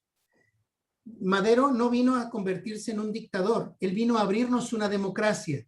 El problema es que hizo demasiadas cosas muy pronto y de manera muy rápida. Esto les permitió a sus enemigos crecer. A él lo dibujaban siempre o muy recurrentemente como una niña o como un niño. No porque él fuera afeminado de manera alguna, sino porque decían que él era tan ingenuo como una niña de 4 años. Donde le dijeran que fuera, ella iba. Donde le dijera que hiciera, él hacía. Todo esto era absolutamente inaudito en México. Inaudito. Bernardo Reyes hace en ese momento del año de 1912 un plan igualito al de Madero, pero con él a la cabeza. Y hace una revolución o una rebelión que nadie recuerda. Y él eventualmente se da cuenta que no tiene acogida. Y en ese año de 1912, pues él se rinde en Linares, Nuevo León. Y con eso se acaba su oportunidad de hacer algo. Lo mandan preso. ¿A qué cárcel es esta? ¿Te acuerdas de este edificio? ¿Lo has visto alguna vez? Ya no existe el edificio. Lo quemaron. ¿La Ciudad de México? Sí. La cárcel de Tlatelolco. Ahí lo encerraron. Y las monedas de 5 centavos de níquel de 1912 son particularmente difíciles de encontrar. También por la misma situación. No entraban metales. Y el metal que se acuñó se decidió hacer de tostones en plata y de centavos en cobre. En ese año de 1912, en 2 jugadas, se definió la consolidación del gobierno de Madero. La primera de ellas tiene que ver en Veracruz. Se hace un levantamiento en 1912. Félix Díaz, el sobrino del tío, como dicen por ahí, empezó a levantar a los militares para tomar el puerto de Veracruz y de ahí de hacer una reconquista por la familia del dictador para ver que se regresara una dictadura, ya no con Porfirio Díaz, sino con alguien más a la cabeza. Y pues quién mejor que él, ¿verdad? Pues él era militar, Porfirito era un bueno para nada y era un junior, totalmente un junior. No tenía ninguna aspiración ni oportunidad de ser político. En el momento en que fue capturado, Carlos, a él lo sentencia un tribunal a muerte. ¿Lo matan en 1912 a Félix Díaz? No, se lo trasladan a México también. Pero si lo sentenció un tribunal militar, ¿quién dio la orden de que le salvaran la vida y lo mandaran para México? Madero. Madero comete un error impresionante al salvarle la vida al sobrino del tío. Da la orden de que se cancele esa orden de ejecución, dejando en mal la autoridad militar en Veracruz y encima le salva la vida a uno de los Díaz. Madero dijo, no va a caer sangre de la familia Díaz sobre mi presidencia. Y él se hizo muy acérrimo creyente de esta oración. A los 2 los puso juntos en la cárcel de Tlatelolco. No era difícil. Después lo cambiaron a Díaz a otra prisión, pero en un principio los puso juntos. Pascual Orozco se le levanta en armas también. Pascual Orozco no era el revolucionario que todo el mundo piensa. Él era un tipo bastante egoísta que buscaba su propio beneficio, lo mismo que Félix Díaz, como vimos ya. Y Pascual Orozco hace un plan que se llama de la empacadora, donde se le subleva a Madero. Y Madero inmediatamente manda a las tropas federales para que lo apacigüen. y lo apaciguan de una forma no inmediata, pero rápida. En un principio estuvo encargado un general que no fue muy efectivo y después lo reemplazaron con este señor. ¿Quién es? Huerta, Victoriano Huerta. De esta manera, un general bastante conocido en el medio militar pasa al plano nacional al llevar a cabo la estrategia de acabar con Pascual Orozco y sin problema lo arruina. Vámonos a volar gaviotas. Madero ha terminado victorioso en su presidencia del año de 1902, pero no lo sería por mucho tiempo. Esto era Madero, una persona bajita que se le veía algunos tintes de liderazgo, pero no mucha autoridad, que era lo que se requería. Ahí está justamente una caricatura de la época que perfectamente demuestra de lo que estamos hablando. Y le iba a reventar justamente en la cara esta democracia que había traído Madero a México. Ahí está. Lo representan como un niño. Él fue el más grande creyente del nepotismo. Puso a toda su familia en el gobierno. Y lo hizo por dos razones. Una, para seguirse beneficiando como lo habían hecho los demás. Y la segunda, porque necesitaba gente de confianza en puestos claves. De esta manera, vemos ahí justamente cómo el multicolor está representando a Madero. El multicolor, así se llamaba la publicación. Estaba representando a Madero como un niño. Y a Gustavo Madero lo representaron como el Rasputín de la familia Madero. Siempre lo nombraron el ojo parado. Tuvo una infección en un ojo y tenía un ojo de vidrio. Por eso es que despóticamente le llamaron así. Era muy altanero, muy arrogante, muy orgulloso, muy ostentoso de su poder y de su dinero, etc. Era odiado por todo el mundo que lo conoció. Ahí está una firma de él y le llamaban el ojo parado. Esta firma de Gustavo Madero la puede conseguir cualquiera en las acciones que son muy comunes de los cilindros harineros de Monterrey de 1910. Ahí está la firma de Gustavo Madero. Manuel Mondragón, el 9 de febrero, se inicia la revuelta en contra de Madero. Va y alborota a los cadetes del colegio militar en febrero de 1913 y como su superior les ordena que le hagan caso y que se alisten para ir en contra de Madero y tomar Palacio Nacional. Incendian la cárcel de Tlatelolco, y en el momento de incendiar esta cárcel, liberan a todos los presos, entre ellos a Bernardo Reyes. Bernardo Reyes se hace de Palacio, ya ordena que liberen a Félix Díaz, se empiezan a hacer una organización ahí bastante interesante y un movimiento simultáneo para acabar con Madero en Chapultepec, iba a tomarlo por Félix Díaz, y Palacio Nacional, que iba a tomarlo Bernardo Reyes. Cuando te pones a leer la toma de Palacio Nacional, es un juego de sillas tan interesante, porque aquí es donde ya no puedo hablar de lo que sucedió simultáneamente. Tenemos que seguir a uno de los dos. Cuando fue Félix Díaz a tomar el castillo de Chapultepec, Madero convence al resto de los militares que lo ayuden a recuperar su presidencia en peligro. Al darse cuenta Félix Díaz de que no podía ir directamente a tomar Chapultepec con la facilidad que pensaba, se fue directamente al edificio que todavía queda, una antigua fábrica de pólvora de 1807, que se llama La Ciudadela en la Ciudad de México, y es una biblioteca pública, entre otras cosas, y ahí se enquista Félix Díaz. Por su parte, empiezan los bombardeos, pero no, curiosamente nunca lo hacen en contra de puntos militares, siempre en contra de edificios particulares que se encuentran en las inmediaciones. Vamos a hablar de esto en un momento más. Se va a Palacio Nacional Bernardo Reyes.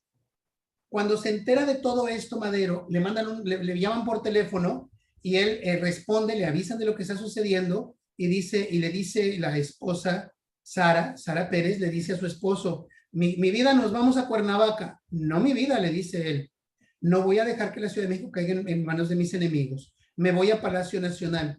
Estás loco, te van a matar. Si muero será dirigiendo la libertad de la causa de la que he promovido toda mi vida. Se toma un caballo y el señor se va a Palacio Nacional. En Palacio Nacional empiezan a hacerse escaramuzas, se dan cuenta de que Bernardo Reyes pretende tomar este edificio y Madero está llegando cuando todo esto está funcionando.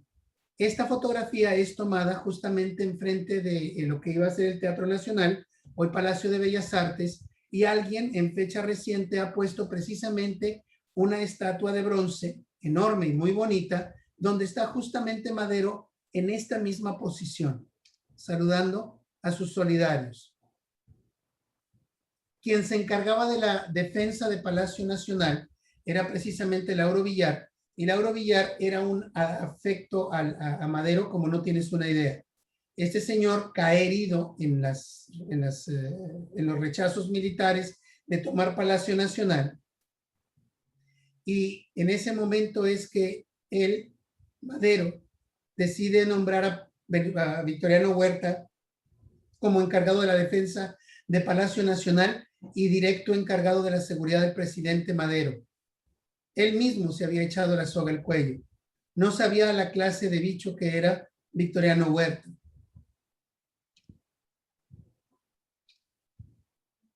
Pero esto se había ya rescindido o reducido particularmente al Palacio Nacional. Lo demás ya no existía. Ciertamente había muchos muertos, entre ellos Bernardo Reyes. Esta situación de los muertos fue capturada por la lente de Casasola, metiendo la lente precisamente en la canasta de una bicicleta. En todas partes del mundo se habló precisamente de esta situación. Todo el mundo sabía que iba a ser esto cosa de unos días para terminarse. Sin embargo, había otra guerra de la cual muy poca gente habla, la guerra internacional. ¿Cuál es esta guerra internacional, Carlos? ¿Quiénes son ellos? Ellos son los embajadores de los países que estaban radicados en México. Exactamente. El embajador, como le llamaban al decano. ¿Sabes quién era el decano? El gringo. El norteamericano. Henry Lane Wilson era la espina más aguda que había tenido Madero desde un principio. Henry Lane Wilson era el guía espiritual de Porfirio Díaz. Cuando cae la dictadura, Madero entra y no le consulta una sola de sus decisiones. Y este señor se declara enemigo acérrimo. Se mete tanto con el gobierno de Madero que es obligado a ir a Washington a recibir una reprimenda directa de Taft, que era el presidente de los Estados Unidos, diciéndole que no se metiera más en los asuntos mexicanos. Precisamente por eso es que en 1912 él puede moverse en su presidencia. Cuando regresa en fines de 1912, Henry Lane Wilson vuelve a hacer de las suyas. Cuando está sucediendo todo este asunto, Henry Lane Wilson estaba metido hasta las narices en estas conspiraciones. No quería tener a Madero en la presidencia. Él necesitaba tener a alguien que le consultara por su egoísmo, me explico. Mandó un telegrama de inmediato a Washington diciendo que Madero tenía que ser removido. Y enviaron un telegrama cada tercer día. Esta situación endemonió a Washington, como te dije, al grado de mandarlo. Decían que era un lunático, estaba loco por querer llevar la democracia a un país tercermundista como México. Madero no iba a durar. En julio de 1912 es cuando fue llamado a Washington, y es ahí cuando él empieza a decir: necesita Estados Unidos invadir Veracruz. Vete de regreso y ya no te metas en cosas que no te llaman. Ese fue el error para nosotros, haber mandado de regreso a Henry Lane Wilson en lugar de haberlo reemplazado con alguien más. Esta es la Embajada de los Estados Unidos en México. Ahí el edificio ya no existe.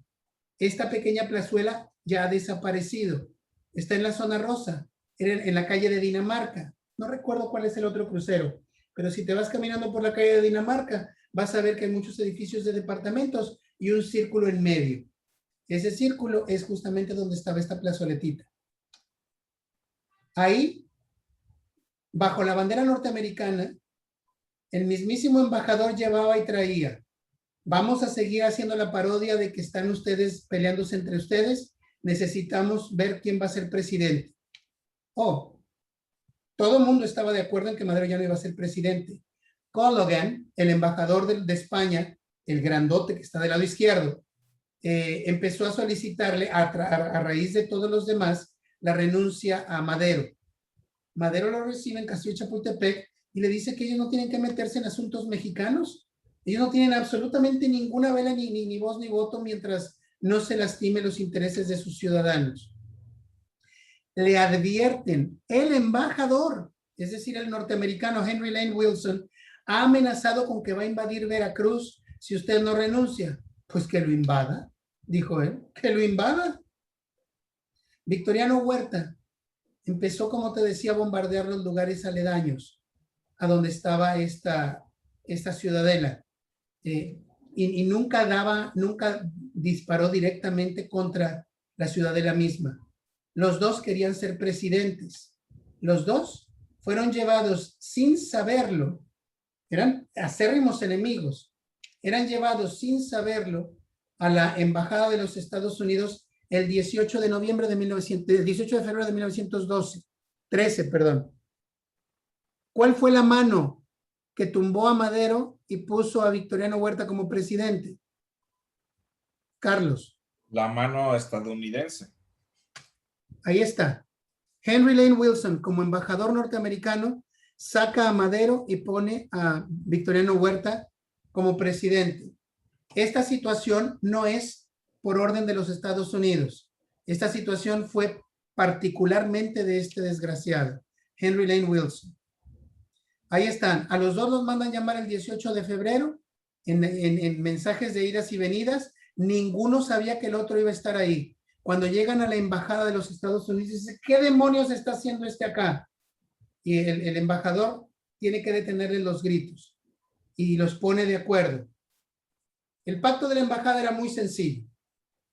Huerta iba a tomar la presidencia interina, iba a convocar a elecciones donde Félix Díaz iba a resultar presidente. Los dos estaban de acuerdo y se demostraba la autoridad y el liderazgo del norteamericano. La situación que se iba a hacer era muy simple, pero requería de una condición mínima. Se iban a celebrar elecciones una vez que hubiera paz en la República, en México, tomándose en consideración la posibilidad de que hubiera alguna persona que se pusiera en contra de esta medida. Todo estaba arreglado. Se fueron en contra de Madero. Los embajadores estaban contentos porque ya sabía de lo que estaba por suceder. Se fueron entonces en un plan en contra de Madero que efectivamente lo iba a derrocar.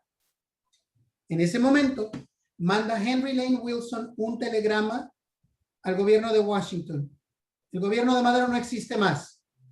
Necesitamos inmediatamente que se reconozca a Victoriano Huerta como presidente de México. Henry Lane Wilson. No tendría nada de particular. Si no fuera por una mínima salvedad. El señor lo mandó 45 minutos antes de que sucediera todo esto. Esto te dice lo inmiscuido que estaba este desgraciado en esta situación. Toman preso el 19 de febrero de 1913 a Madero y Pino Suárez. Le ordenan que renuncie. Y él dice que no. Si morirán, será como presidente y vicepresidente de México. 5,000 muertos solamente en la Ciudad de México sucedieron con esta situación. Todo el mundo defendía a Madero. El problema fue que le hicieron creer a Madero y Pino Suárez que eso estaba sucediendo en todo el país, lo cual era mentira. A nadie le importaba lo que estaba sucediendo en México. solamente a los capitalinos.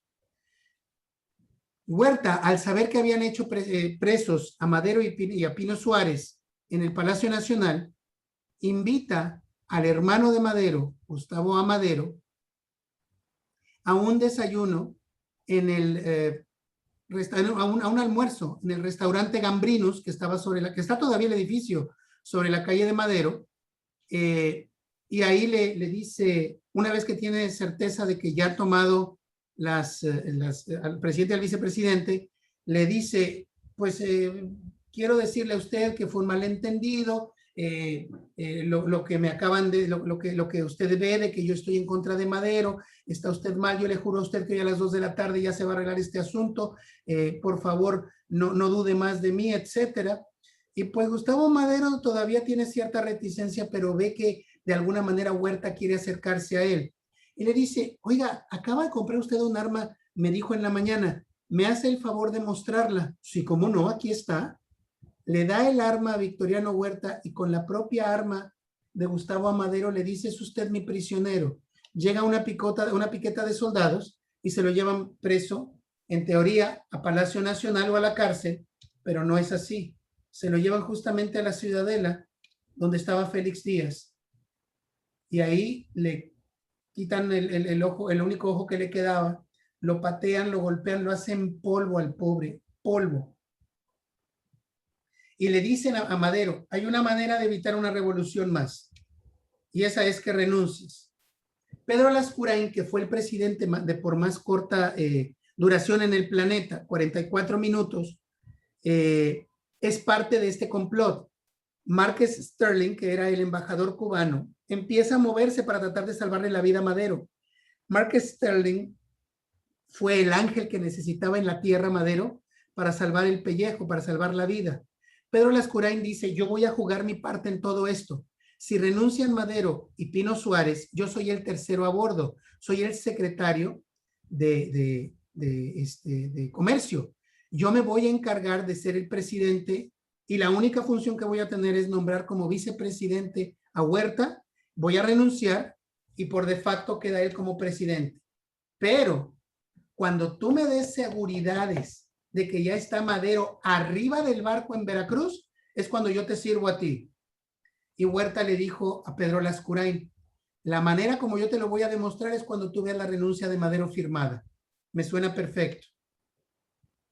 El 19 de febrero de 1913 se hace el trato, pero lo que ellos no supieron es que Huerta le obliga a firmar su renuncia antes de salir a Veracruz. Después de que firmes el documento, firmó la renuncia y él nunca recibe orden de partida para Veracruz. Mañana. Se quedó encerrado por 3 días ahí. Dijo, dame esos papeles de renuncia de regreso. Lo siento, ya los firmaste y los tengo yo. Se los llevaron a Pedro Lascurain y Pedro Lascurain supuso que ya estaba en el barco en Veracruz, Madero. Y es precisamente por eso que se hace este asesinato. Márquez Sterling se da cuenta de esta situación, de este ardid, corre a tratar de recuperar estos papeles en la Secretaría en la Cámara Baja, no los consigue porque ya están en el Congreso. Corre al Congreso y cuando llega, la situación ya ha sido consumada. Manuel Márquez Sterling asienta en su obra todo lo que te estoy comentando. Él está con Madero y pasa la noche anterior a que lo maten para evitar que lo lleguen a matar, pero no puede estar ahí todo el tiempo. Ahí está la Secretaría de Relaciones donde tratan de detener los papeles. Él corre, como te decía, a la Cámara de Diputados, al Congreso. Cuando llega ahí, como te decía, había sido ya demasiado tarde. Se había consumado la situación. Pedro Lascurain había sido presidente por 44 minutos. Cuando se da cuenta del error que había hecho, se lamenta, pero dice, ya no hay más que pueda yo hacer. Él jamás se puso en contra de Madero. Trató de salvarle la vida. Había sido Victoriano Huerta ya presidente. Se acabó todo esto. ¿Qué hacer con Madero y Pino Suárez? Todo el mundo dijo, hay que salvarlos, hay que salvarlos. El 20 de febrero de 1913 se acerca Sara Pérez con Huerta y ni siquiera la recibe. Es entonces que corre con Henry Lane Wilson y dice ella, él estaba alcoholizado, me recibió borracho y me dijo a mí que buscara en un manicomio por mi marido, porque él nunca le había consultado nada, que estaba loco por creer que podía gobernar sin los Estados Unidos. Sara Pérez le rogó que por favor intercediera por la vida de su esposo. La respuesta de Henry Lane Wilson es, yo no puedo hacer lo que usted me pide porque yo no puedo inmiscuirme en asuntos que no son de mi incumbencia.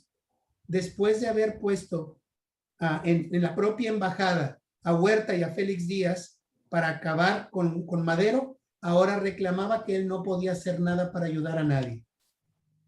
Todo esto apareció en 1916 en una entrevista que hizo Robert Hammond cuando entrevista a Sara Pérez de Madero sobre este incidente. Muy bien. La familia Madero corre a esconderse en la embajada japonesa. Los japoneses se portaron también muy, muy gentiles para ayudarlos a que salieran del país. Aquí estaba Manuel Márquez Sterling, que era el embajador de Cuba. Se dio cuenta de que aun cuando ya estaban arregladas las cosas para que se fuera para La Habana, esto no sucedió. Pasó la noche del 20 y del 21 en la cama, a un lado, no en la cama porque era en el suelo, pues en el suelo de la Intendencia de Palacio Nacional, pero no pudo estar la noche que lo mataron, porque tenía que arreglar los papeles para poderlos sacar. Esta es la noche del 22 de febrero de 1913. Ahí se encuentran Victoriano Huerta y Félix Díaz en la cena de celebración del cumpleaños de George Washington, que es el Día de los Presidentes. Invitó a los dos instrumentos prácticos de la destrucción de la primera y única democracia que vimos en el siglo XX en México, a la embajada para celebrar. Esa misma noche escribiría como su última nota en la solapa de su saco Pino Suárez: no podría yo creer que fueran tan tontos de matarnos, porque de hacer este grave cometido, el futuro y la historia magnificarían nuestra obra si lo hicieran. Al 23 de febrero de 1913, ambos están muertos. Henry Lane Wilson se había salido con la suya. Manuel Márquez Sterling escribió un libro que se llamaba Los últimos días de Madero, publicado por vez primera en 1917 en Cuba, que se ha convertido en un clásico de este periodo. Ahí está donde se encontraron los dos cadáveres, a las afueras de la penitenciaría de Lecumberri. La gente no lo podía creer, no lo podía creer. Mostraron la ropa ensangrentada de Madero y de Pino Suárez. Ahí están los cadáveres que fueron llevados a ser enterrados. Claro, días después. Se le había aplicado a Madero y a Pino Suárez la ley fuga. Todo había terminado. Todo había terminado. El 23 de febrero de 1913, Madero y Pino Suárez habían muerto. Curiosamente, los pesos de 1913, los tostones de 1913, los 20 de 1913, los 10 de 1913 y los centavos de 1913 son muy comunes. Armando Fuentes Aguirre escribió alguna vez: la historia de México alguna vez ha sido escrita no por el dedo de Dios, sino por la mano del tío Sam. Y en este momento terminamos este módulo. Ojalá tuviera mejores noticias con qué terminarlo, pero en este momento acaba el periodo de Madero y con esto termina justamente la primera revolución y sus consecuencias. Esta primera revolución, para concluir, fue una revolución política. Madero buscaba acabar con una dictadura. En el momento en que Madero consigue acabar con la dictadura, triunfa la primera revolución. Y aquí se acaba la revolución maderista, que fue una de las 3 revoluciones que tuvimos. Y apresarse los cinturones de seguridad, porque la que sigue va a estar muy buena. Es donde empiezan todas las monedas que todo el mundo conocemos, etcétera. Carlos, adelante. Gracias, Rick. No, perdóname. No, estaba yo hablando solo. Perdón. Sí, ya ahorita ya aparecemos ahí en pantalla. Bueno, pues haciendo una breve relación de lo que vimos hoy, pues comenzamos o retomamos el tiempo en que Díaz, en un afán de querer celebrar este centenario de la independencia, pues hizo hasta lo imposible, ¿no? Enmendó la Constitución, alargó el periodo presidencial y de cierta forma aceptó un contendiente que a la postre se le iba a complicar y él no lo dimensionó de tal manera. Nos referimos precisamente a Francisco I. Madero, quien era de una familia muy adinerada, ¿no? Muy pudiente del norte del país. Ya hizo Ricardo una relación incluso de empresas bancarias que tenía la familia de Madero. Por ello la incidencia y en ese aspecto de que recibió aporte. ¿Por qué? Porque aparte él prometía un apoyo en cuanto a que imperara la democracia, ¿no? Pero no sabíamos hasta dónde y hacia quiénes estaba centrando esa democracia que se prometía. Pero ya más a fondo fuimos viendo que ante esta promesa, pues se le suman estos partidarios, ¿no? De que estaban inconformes del ámbito social. Menciona Ricardo a unos de los principales que son pues Villa en su momento, Pascual Orozco también, quienes ayudan a triunfar en la toma de Ciudad Juárez, y es ahí donde Díaz, al ver esta incidencia, pues que estaba haciendo eco en el resto del país, Zapata se sumó en el sur ante esa promesa, ¿no? Que veían esa visión de un plan de San Luis, que incluso también vimos que fue parte de nuestro vecino país del norte, que en realidad se gestionó en el extranjero, ¿no? Pero pues a un efecto de matizar lo nacional, se le puso con todas sus letras Plan de San Luis, enfocándolo hacia San Luis Potosí.